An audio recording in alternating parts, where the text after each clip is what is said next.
Hello there, my friends. I hope you are doing well. It is so good to be back in the chair. Thank you for all the well wishes. I took a little break and went to Arizona last week. Incredible time and such a different environment. It was really good. I needed to recharge my batteries a little bit. I did just that. So thank you all for hanging in there and all the well wishes. I really appreciate that. A couple of things I wanted to start out today with let's give a kudos to Kristen Welker with the ABC's Meet the Press.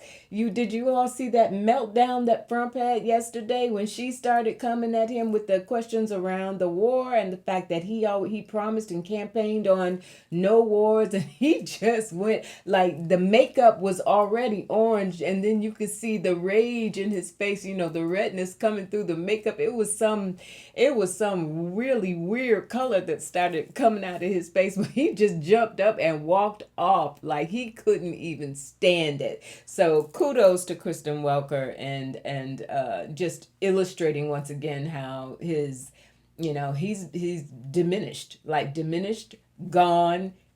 Is happening, y'all. It's happening in real time. We see that. Second, I want to give kudos to our guy Mom Donnie in New York. We know that the New York Knicks, even if you're not a sports fan, you can, perhaps enjoy just knowing he's in for a real boo festival this evening. I'm taping this on Monday morning. The game is tonight between the Knicks and the Spurs at Madison Square Garden. Those of you who have been following basketball or seen the news, this is huge. Like, Knicks fans, Madison Square Garden, huge legacy around this team, and so of course who's going to go and try and rain on their parade except for Trump.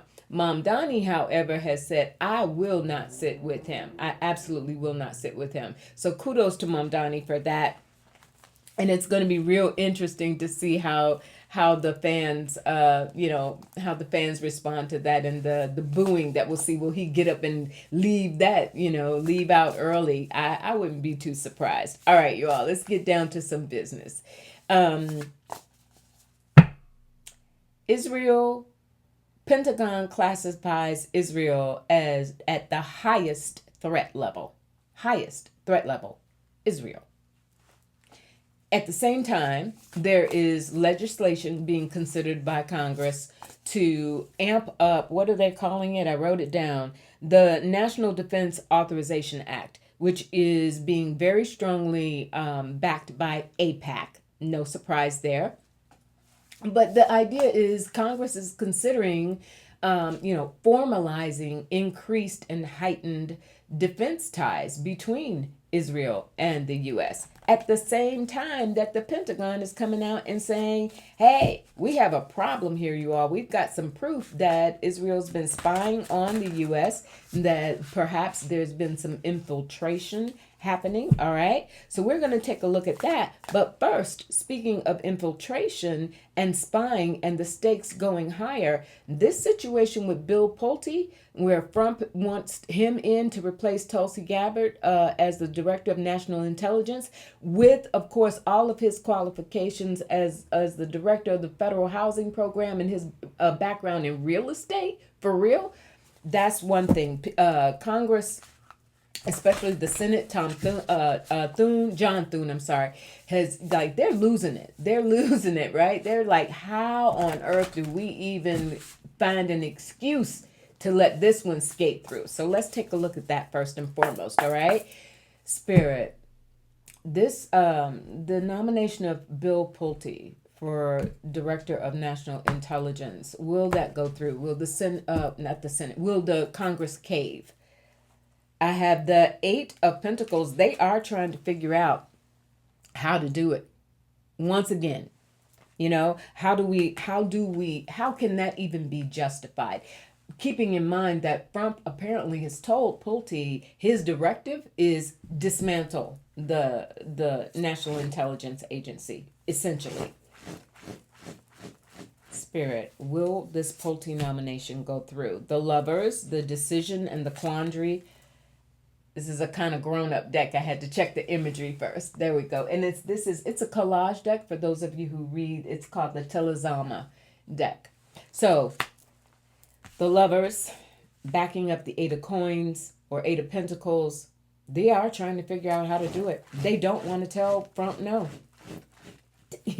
Again. And the Knight of Wands, it's causing some arguments, friction, because you've had so many people coming out and sounding the alarm about this. That Pulte not only is one among many unqualified people to hold that sort of office, but given that the stakes are so high with national intelligence right now. Justice, all right, they got to weigh it out. Compromising. Spirit, are they going to try and float him through temporarily just to put a body in there? Is Pulte going to get nominated or approved temporarily? The Princess of Wands, it's a possibility. The Nine of Swords, he's not ready. The Pulte knows he's not ready. He knows he's not qualified, and he's just banking on the fact that whatever he does, if Trump continues to push him through, that whatever he does is sanctioned by Trump, and so that's his cover. Spirit, are they going to put a stop to this? Five of Pentacles. Now, I'm liking that. I don't think there's going to be adequate support. Will he get turned down? Will Pulte get stopped? Will this nomination of Pulte as head of national intelligence, will it get stopped ultimately? The Eight of Wands, there's a lot of fire behind it, a lot of momentum behind it to stop it. Eight of Swords.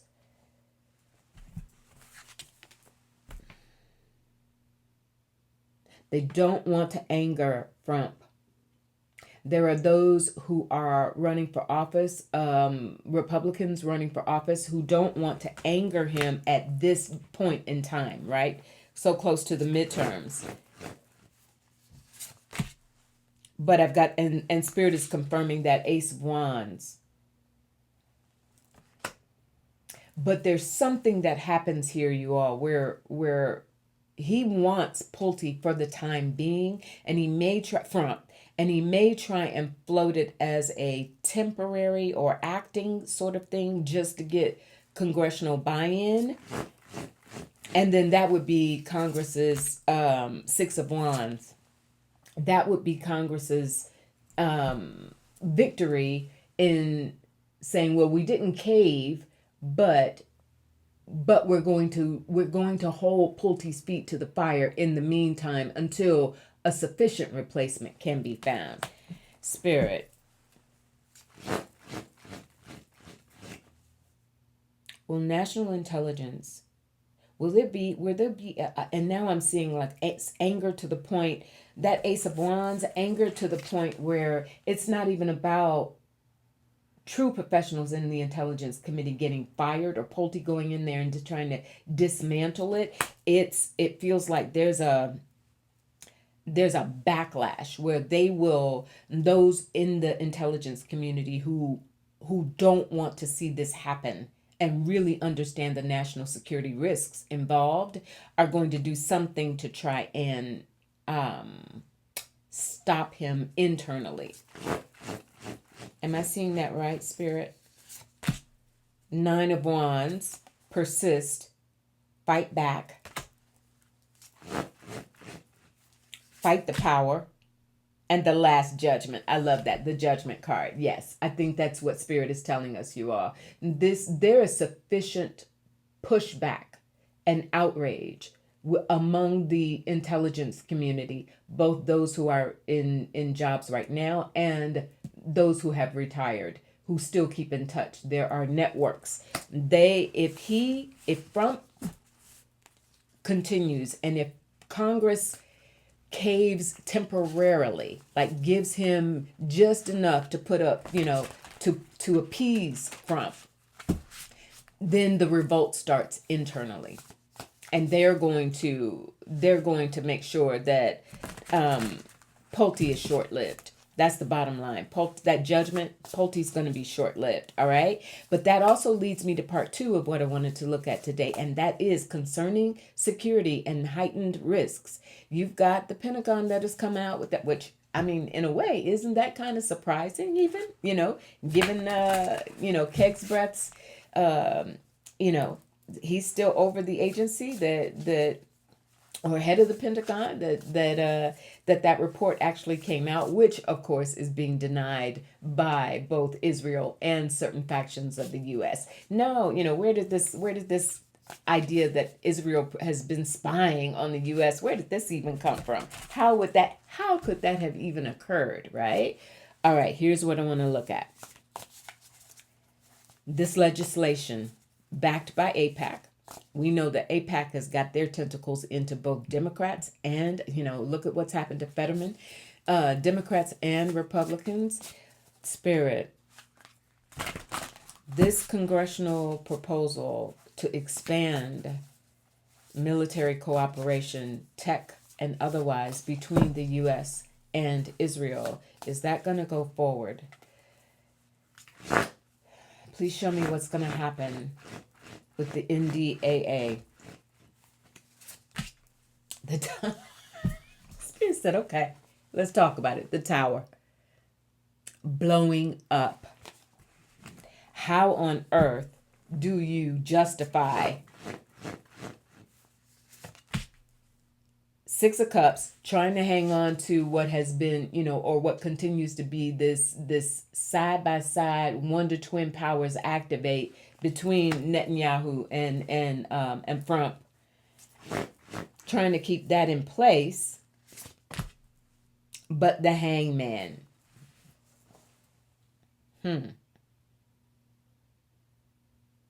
Pausing and reconsidering, giving pause. This revelation from this report from the Pentagon that in fact there's been some infiltration within U.S. intelligence by Israel or by Netanyahu in specifically. And because we know there is that distinction, and I think we have to continue to make that distinction, that when these issues come up around Israel, it is not about a Jewish people or that sort of, it is about how this government through Netanyahu is being led. So we've got the hangman and we've got the King of Wands. That kind of sort of feels like Netanyahu to me. But that's also Kegsbreath. You know what? So has Kegsbreath been told by Trump, get your people in charge? Is there going to be some pushback? Kegsbreath's going to do some pushback to try and punish those who made that report. The Five of Cups, disappointment. Trump has expressed disappointment to Kegsbreath. This is your area. How did you even let this get out? Six of Wands. So Kegsbreath is saying, don't worry, boss. I'll fix it. Queen of Cups. I think that's Susie Wiles getting in the mix as well, relating to Kegsbreath, trying to help him clean up his mess and get his house in order. The Pentagon. Nine of Cups. The Queen of Wands. And the Two of Wands. I'm seeing this, you all. Queen of Wands, Two of Wands, and the Nine of Cups. I'm getting a little AOC or someone along those lines that's going to bring the fire around this. That as it relates to congressional approval, this NDAA, this, what is it, National Defense Authorization Act, it's gonna hit a roadblock or be severely impacted by this discovery. This report is not going to go away, and it's not going to be disproven. They know it, and the fool. Things have got to happen a different way with Israel, and particularly with Netanyahu, because we also heard yesterday on that during that interview with Kristen Welker, when she was asking him, she said one of the questions had to do with, well, why didn't you deal with Iran when you were in office before? Why did all of this happen now? And he responded, because Israel wasn't ready. Right? Because Israel wasn't ready. So like you taking your orders from Bibi? Not the first time that's been said, right? All right. So last thing I want to look at is in relation to this is, are there spies? Is there some serious spying going on? And is this going to wind up really being drawing a line in the sand about how the U.S. moves forward with Israel, with who we know went on this tear between, there was this exchange between Iran and Israel militarily, missiles, etc., that went off the road, off the rails. Trump jumped in and said, both of you all stop it. Okay. Spirit, is there going to be a line in the sand with the U.S. intelligence community, congressional community, and Israel? Ten of Cups. They consider themselves as one, like a family, right? Joined at the hip. But we also have temperance that comes. There's not going to be some tremendous break between the two powers. Not happening. They're too far in. And again, given AIPAC and other, influencers in American politics, monetarily and otherwise, that's not going to happen. But they're recognizing that the degree to which, because this was going to Iran, because this was, the way I'm getting it from Spirit, y'all, because the U.S., this is the U.S. hyphen Israel war, right? So because it even got developed that way, because Front confirmed to Kristen Welker yesterday, I didn't do it in my last term because Israel didn't make the call, right? Ten of Cups, family, togetherness, always have each other's back, right? But who's really paying the ticket? Who's really paying the cost of that relationship right now, right? And that's why we're seeing temperance. The U.S. and Israel are entering a very different phase, or will be entering a very different phase of their relationship. And there's going to have to be some reassessment. Princess of Cups and the world. There's going to be a reassessment, and I don't think it's going to look like it used to look. I think there's going to be some, I don't know if it's pullback financially, certainly militarily, certainly once this administration goes, the idea that just willy-nilly the U.S. is going to jump into something because on Israel's behalf, that's the sort of thing that temperance is speaking to and saying, we need to reconsider this. There's alchemy here. There's something, we want a win-win. It's not about turning back or turning our backs on Israel, but this cannot continue. And because of the extent to which we're realizing just how deeply Bibi in particular and his regime have infiltrated and are influencing the decisions that are being made in DC. That is going to change. All right, you all. Thanks always for being with me. I appreciate you so very much. Glad to be back again in the chair. I'm traveling again this week for a few days on business, but I will be checking in with you. And the last thing I want to mention, I do have a workshop coming up on Saturday, June 27th. And it is on the art of seduction using tarot and magic. All right, or using tarot and mojo, right? I should put that in there.